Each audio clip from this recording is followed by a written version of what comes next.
আসসালামু আলাইকুম প্রিয় দর্শক, আশা করি সবাই ভালো আছেন। আবার চলে এলাম আপনাদের মাঝে আরেকটা ভিডিও নিয়ে। তো আশা করব ভিডিওটা প্রথম থেকে শেষ পর্যন্ত দেখবেন। যদি ভালো লাগে তাহলে অবশ্যই লাইক করবেন, কমেন্ট করবেন, শেয়ার করবেন আর সাবস্ক্রাইব করতে কিন্তু ভুলবেন না। শারমিনকে নিয়ে তার পুরা পরিবার, বিশেষ করে তার স্বামী খুবই চিন্তিত। কেন চিন্তিত চলেন সেটাই বলবো।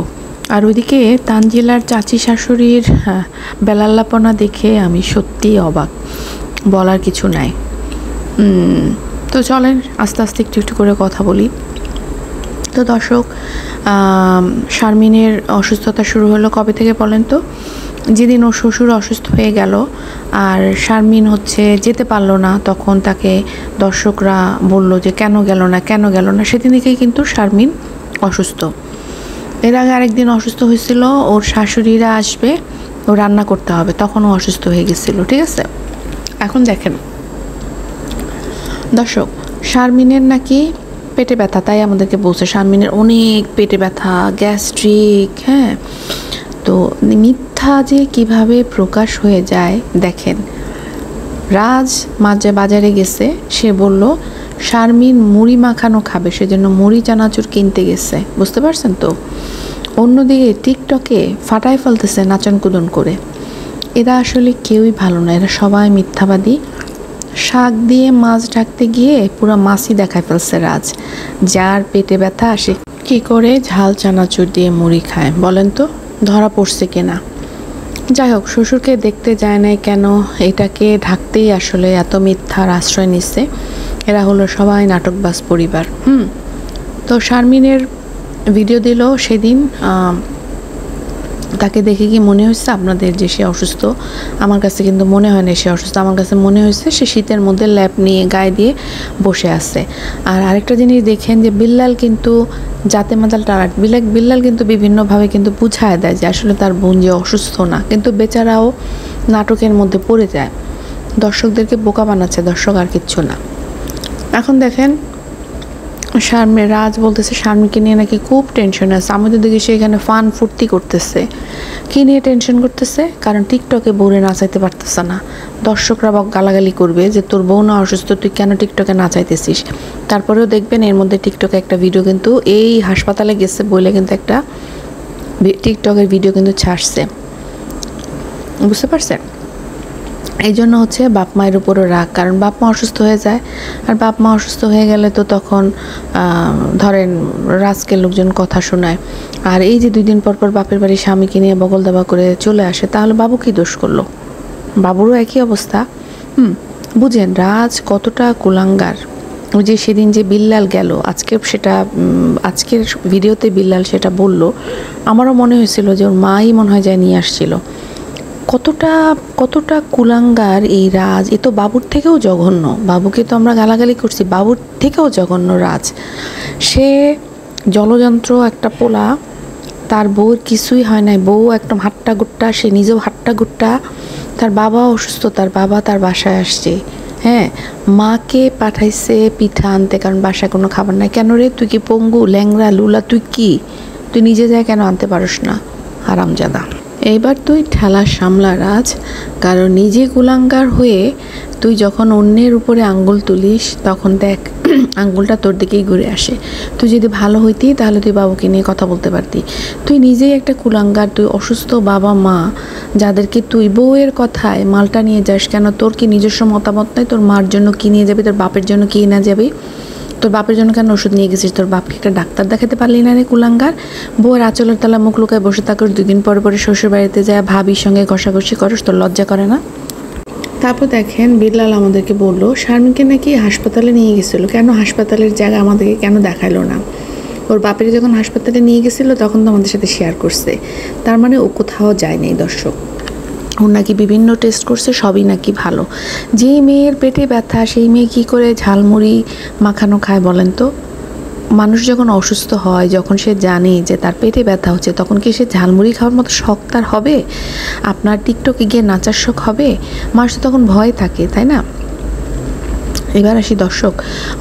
তারপরে বলল যে ওখানে থেকেই নাকি শারমিনের মা নাকি তার বেয়াইকে ফোন দিছে যে ঢাকা মেডিকেলে আসতে, তাকে ডাক্তার দেখায় দিবে। তাহলে পোলাটা কি করে? যদি শারমিনের মা শারমিনকে হাসপাতালে নিয়ে যায় আর সেখান থেকে তার বেয়াইকে বলে ডাক্তার দেখায় দিবে, তাহলে এই পোলাটা কিসের জন্য আছে? এই পোলাটার উষ্টা মেরা ফালাই দেয় না কেন রাস্তার মধ্যে? এখানে আবার দেখলাম কিছু কিছু দর্শক নাকি বিল্লালকে কমেন্ট করছে। কি কমেন্ট করছে? মানে এদের কথা, এদের কমেন্ট শুনলে মনে হয় কি মামুর মারির আবদার করতেছে এরা বলছে যে শারমিন অসুস্থ হলে আপনি বাসায় নিয়ে আসেন। মিম তো অসুস্থ, মিমকে কেন বাসায় নিয়ে আসলে না? মানে এদের কথাবার্তা না, মিমকে বাসায় নিয়ে যান, এটা কি এত সোজা? মিম কি দুধ খায় যে ওরে বললেই ও চলে আসবে? মিম যেখানে বাবুকে তার বাপ মার কাছ থেকে সরায় রাখার চেষ্টা করতেছে, সেখানে ও নিজে কেন যাবে? যখন শ্বশুরবাড়িতে গেছিল ওই এক রাতের জন্য, সেটা হচ্ছে গিয়ে ওর প্রি প্ল্যান জামাই বউয়ের, যে ওরা এই অনুষ্ঠানটা করবে, এখান থেকে লাখ লাখ টাকা ইনকাম করবে, যেহেতু ওরা জমি কিনছে, ঠিক আছে? সেই জন্য এই নাটক ফাঁদার জন্য শ্বশুরবাড়ির সাথে একটু সম্পর্কটা তৈরি করছিল, যে অনুষ্ঠান শেষ সম্পর্ক কাট, এটা ওরা প্ল্যান প্রোগ্রাম করেই করছে। এবার আসি তানজিলার চাচি শাশুড়ির কাছে। আমি জানি না তানজিলার চাচি শাশুড়ি এতটা নির্লজ্জ কী করে হয়, বুঝি না। আমরা জানি বিয়ের সাথে আমরা ফান করতে পারি, ফাইজলামি করতে পারি, সেটা মুখে মুখে, ধরাধরি কেন করতে হবে? তাও তার দুইটা ছেলে মেয়ে, এত বড় বড় ছেলের সামনে সে একদম ধরে, হ্যাঁ, এবং পরিষ্কার বোঝা যায় যে বাপ্পি মোটামুটি ভয় পায়। বাপ্পি মোটামুটি কিন্তু এই চাচি শাশুড়ির কাছ থেকে ভয়ই পায়। দেখেন, সব কিছুরই তো একটা লিমিট আছে না? ছেলে মেয়ের সামনে এই ধরনের ছ্যাবলামি করার কি মানে? বাপ্পি খুব বিরক্ত, কিন্তু বাপ্পি হ্যাঁ হ্যাঁ হ্যাঁ হ্যাঁ করে ওই জিনিসটাকে ঢেকে রাখার চেষ্টা করে। হ্যাঁ, কারণ এখানে যদি এখন কোনো সুন্দর যুবতী মেয়ে হইতো তাহলে কিন্তু আবার বাপ্পির খুব ভালো লাগতো, কিন্তু যেহেতু বুঝতেই পারতেছেন এরা গ্রামের, হ্যাঁ, না চেহারা ওইরকম ভালো বা না পোশাক আশাকগুলো, এদের তো ভাল লাগবে না। এখানে তো আর মিম নাই যে কোলে করে নিয়ে খুব মজা পাবে। তো যাই হোক, বাপ্পি যখন তানজিলার বাসায় যাবে তার আগে সে শেয়ার করলো যে তাকে নাকি একজন দর্শক কমেন্ট করছে যে বাপ্পি আর তিশা এত সম্পর্ক কি করে ধরে রাখে। মানে সম্পর্ক বুঝেন নাই, সম্পর্ক কার সাথে ধরে রাখছে? শুধুমাত্র তো নিজের, মানে বাপ্পির তো কারোর সাথে সম্পর্ক নাই, শুধু তিশার ভাই বোনদের সাথে সম্পর্ক ধরে রাখছে, এই একই জায়গায় বারবার যায়, আর কাদের সাথে সম্পর্ক ধরে রাখছে? তো দর্শকরাও মনে হয় মাথার মধ্যে এদের মতোই গোবর, তো যার কারণে এই ধরনের কথাবার্তা বলে। তো বাপ্পি সেজন্য বলল যে তাদেরকে নাকি অনেক স্যাক্রিফাইস করতে হয়। তো এই স্যাক্রিফাইসটা যে কে করতেছে সেটা তো আমরা দেখতেই পাচ্ছি, তাই না? নাজমা বেগম যে স্যাক্রিফাইস করতেছে তাদের এই বেড়াতে যাওয়ার জন্য, নাজমা বেগমের মাথার উপর তানের দায়িত্ব চাপায় দিয়ে সে নাকি স্যাক্রিফাইস করতেছে। কি স্যাক্রিফাইস করতেছে সে? যেখানে টাকা আর খাওয়ার গন্ধ পায় সেখানেই বদা লেজ উঠায় দৌড় দেয়। ফাতেহা মালয়েশিয়াতে বসে সে ওখান থেকে পণ্ডিতি করে, তার মাকে নাকি বলছে বাথরুম যদি ঠিক, মানে টয়লেট যদি ঠিক না করে তাহলে নাকি সে বাংলাদেশে গেলেও মার বাড়িতে এসে থাকবে না।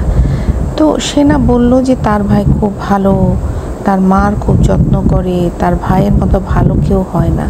তাহলে ভাইকে দিয়ে কেন তার মায়ের টয়লেটটা ঠিক করায় দিচ্ছে না? বা ফাতেহার তো নিজেরও কম টাকা নাই, ফাতেহা কেন এই বিদেশ না নিয়ে এসে মার টয়লেটটা ঠিক করায় দিল না? সেগুলো করবে না, সব হচ্ছে লোক দেখানো, ভিডিওতে ইনকাম করার জন্য, আর কিচ্ছু না এদের। আর ওদিকে তানজিলাকে দেখেন, তানজিলা মনে হয় জীবনে প্রথম পৃথিবীতে কেউ মা হয়েছে। ওকে দেখে মনে হয় ও এমন একটা ভান ধরে থাকে, ওকে খাওয়াই দিতে হবে, ওকে চুলে তেল লাগাই দিতে হবে, ও কোনো কাজ করবে না, হ্যাঁ, সমস্ত কাজ শ্বশুরবাড়ির লোকজনকে দিয়ে করায়। আর এই যে সালমা বেগম যে বান্দরকে মাথায় তুলতেছে, হ্যাঁ, লাই দিয়ে, সালমা বেগম এটা নামাইতে পারবে না, তখন সালমা বেগম নিজেও সাফার করবে। আর দর্শক, আমার কেন জানি খুব মনে হয় ওই যে তানজিলা যে চলে গেল প্রেগনেন্সির খবর নিয়ে, যখন সে গেল ওই যে ইয়েতে, কি বলে এটাকে, শাশুড়ি মানে দাদিকে ধরে যে কান্না করলো, আর দাদি বললো যে আল্লাহ যা করে ভালোর জন্যই করে।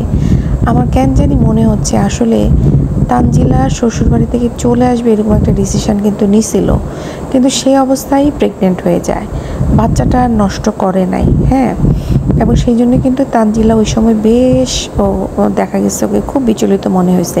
ইভেন কি ওরা কেউই কিন্তু হ্যাপি ছিল না, ওই যে সাকিবের বাবা মাও হ্যাপি ছিল না, আবার এখান দিয়ে তিশাও হ্যাপি ছিল না। কারণ তিশা তো মানে দেখতেছে যে এইভাবে এই ছেলের কাছে রাখবে না, ঠিক করেই ফেলছিল, কিন্তু দর্শকের মানে চাপে পড়ে হয়তো আবার বা প্লাস বাচ্চা হয়ে পেটে চলে আসছে, এইসব চিন্তা ভাবনা করে আসলে এই করছে, কি বলে এটাকে, ওকে আবার ফেরত পাঠাইছে।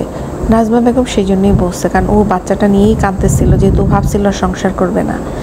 তো সে কারণেই নাজমা বেগম বলছে আল্লাহ যা করে ভালোর জন্যই করে। আর বিদেশে কিন্তু প্রেগনেন্ট অবস্থায় ডাক্তাররা বলে যা যা নর্মাল কাজকর্ম আমরা আগে করতাম সবই যেন করা হয়, তাহলে যেটা হয় কি বাচ্চা হওয়ার খুব ইজি হয়ে যায়, মানে খুব নর্মালি বাচ্চা হইতে খুব সুবিধা হয়। কিন্তু এই তানজিলা যেরকম ভাবসাব করতেছে, যেই ঢং দেখাইতেছে, এতে তো মনে হচ্ছে না এর নর্মালি কোনো বাচ্চা কাচ্চা হবে। কোনো কাজই করে না, খালি বসে বসে ওই যে খাবার দাবারের হিসাবপত্র নেয়, নিজে ইনকাম করে তো সেই জন্য। আর আসলে সালমা বেগমকে অনেক স্ট্রং হইতে হবে, তাদেরকে যে চুষে নিচ্ছে দেখেন। এই প্রেগনেন্ট অবস্থায় কিন্তু একটা মেয়ে মার কাছে থাকে, এই সময় কিন্তু মা যত্ন নেয়। মিমকে দেখেন, মিম বলছে তার প্রথম বাচ্চা আদবে যখন হচ্ছে তখন সে 7 মাস তার মায়ের বাড়িতে ছিল। তাহলে তানজিলা কেন তানজিলার বাপের বাড়িতে যেতে পারতেছে না? কেন তিশা তার বাসায় অ্যালাউ করতেছে না? কারণ তানজিলা ওর বাসায় গেলে কি হবে, তাকে একটু ভালো ভালো খাওয়া দাওয়া দিত, এটা তো সে করবে না, কারণ সে তো একটা লেজি মহিলা। সে হচ্ছে আজকে এদিকে দৌড় দিবে, কালকে সেদিকে দৌড় দিবে, টাকা আর টাকা, শুধু টাকার পিছনে দৌড়াচ্ছে, ভিউজের পিছনে দৌড়াচ্ছে।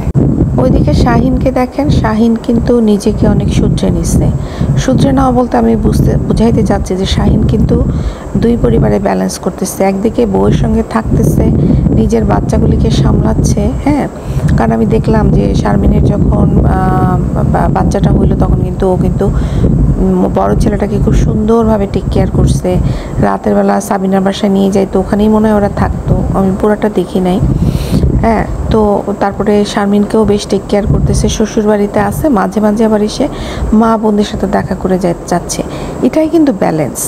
সবটা দুইটা জায়গায় সুন্দরভাবে সবাইকে হ্যাপি রাখলে কিন্তু আর কোথাও কোনো অশান্তি হয় না।